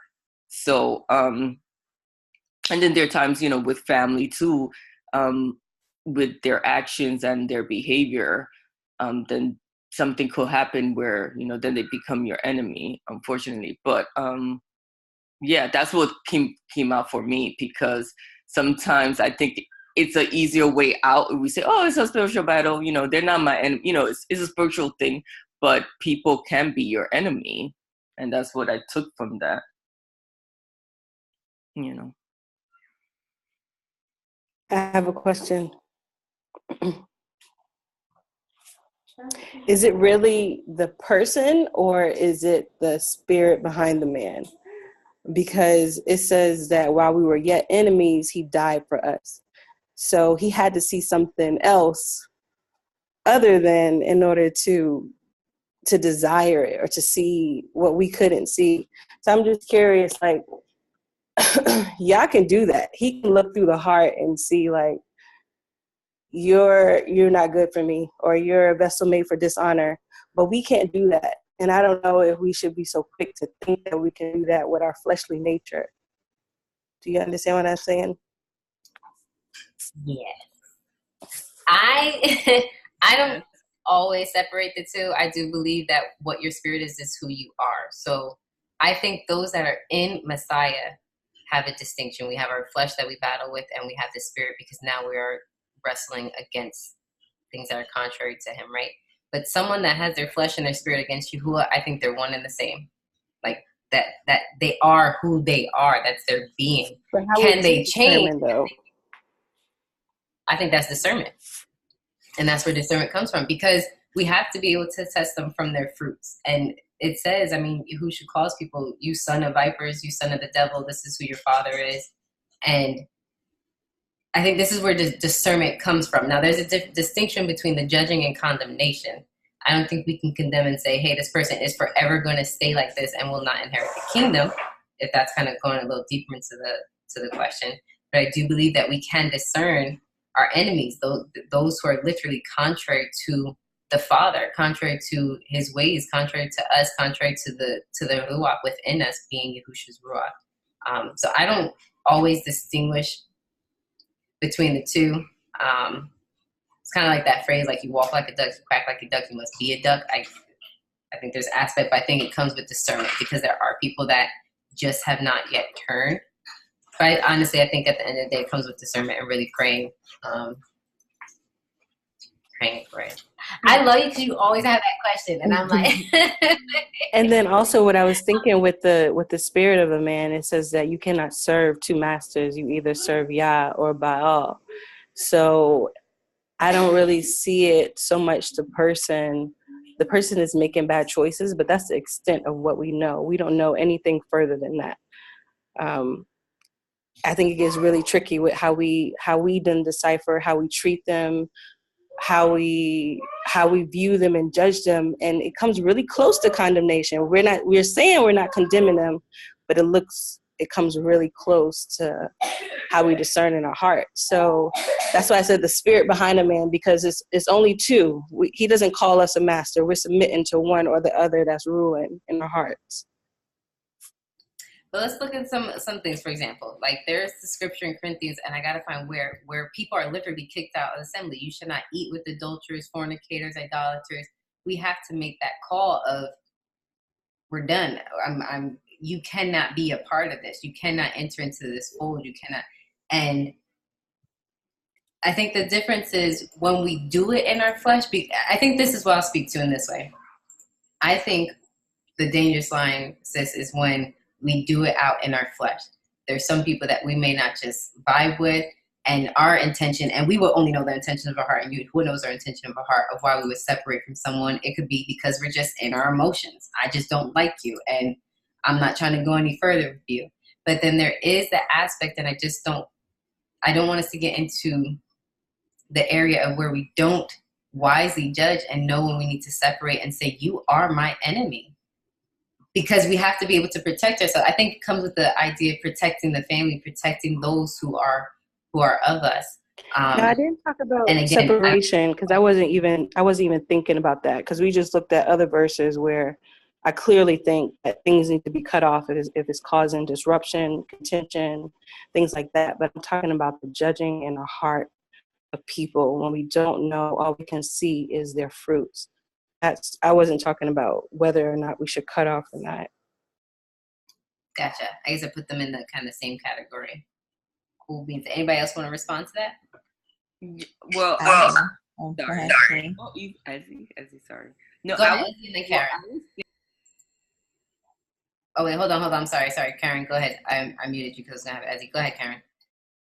Oh, okay. I was thinking of the example. Well, of course, that word enemy.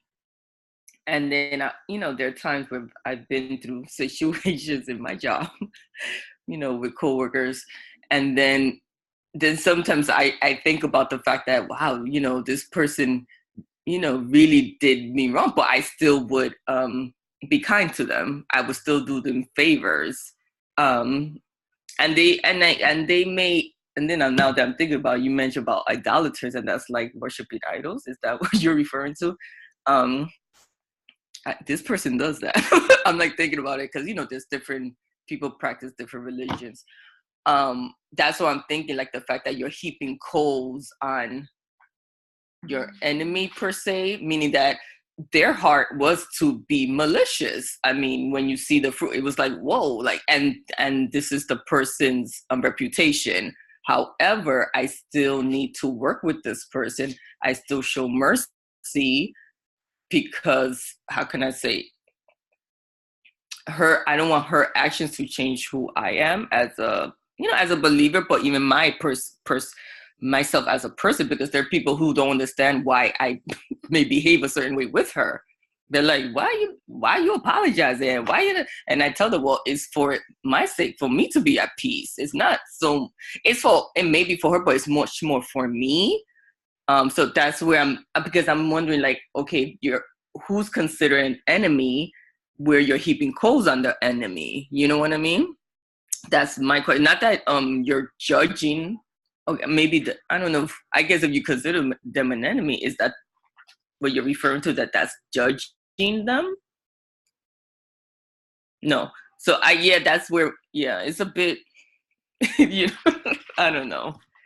You understand what I'm saying? Meaning, because some people, do their, like you were saying, through their fruits. My thing will be like, what's considered enemy? What's the Hebrew word for enemy? Now that's where I'm going now. I'm done. Go ahead, Ezzy. I'll let you have the last word on that. And I think then maybe this can be another topic of judging versus condemning. And when we stop the recording, Keturah, if you can elaborate, so we can put that as a topic to see how to go in depth with all the scriptures. You know what I'm saying? So I think that would be that. So if you're referring to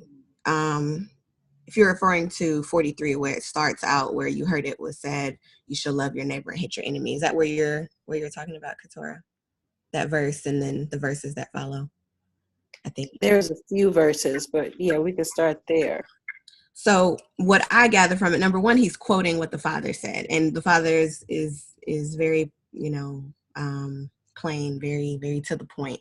But he also says, but I say to you, love your enemies, barak those cursing you. So I think he's defining here what an enemy would be considered. Those that are cursing you, do good to those that are hating you, pray those that are insulting you and persecuting you. So I think an enemy is going to be anyone who's cursing you, slandering you, just doing ill against you. But I agree with Milo that it's, I think the opportunity to witness is twofold. Not only for that person to see the goodness and the wonders of Yahuwah, because normal people in the world, when you do ill against them, they do cut you off, or, they treat you badly, treat others where you would have them be treated. Some people flip that, and if someone treats them bad, they in return treat that person bad as well. But by us doing the opposite of what the world is doing, because we shouldn't be conformed to the world, we're witnessing to that person, why are they so different? What are they doing that allows them to just continue to let me use them and take advantage, or not take advantage, but continue to kind of slap them around? And then it also, by us doing that action, doing the will of the Father, because our thoughts are not his thoughts, it's also changing our heart, because there's only so many times that the righteous can go and ask, for repentance or ask for forgiveness and continue to do the opposite of what the Father is doing. But to continue to do the right thing, eventually your heart is going to change. You are going to start seeing the true understanding of Yahusha's word. And I think by doing good to our enemies and treating them differently than how someone else would treat them, they have to wake up every morning with the guilt of what they've done against you. And I think that's what he's emphasizing in verse 45, so that you become sons of your Father in the Shemayim, because he makes his sun rise on the wicked and on the good, and sends rain on the righteous and on the unrighteous. So I think what Yahuwah is going to do, to change that person's heart or to bring them to repentance, is going to be far more what's the word? It's going to be taken better or done in a better way than how we could do it in our flesh. Because like you said, it's hard for us to judge, from our standpoint, because we have some issues. I mean, we are flesh. So sometimes it's a hard issue. Sometimes it's just misunderstanding of the word, or, being babies in our walk. But I really think that by doing the action, doing the will of the Father, then comes understanding. And so by us just following his word, then we will treat those enemies, the way that we're supposed to treat them. And they receive a blessing.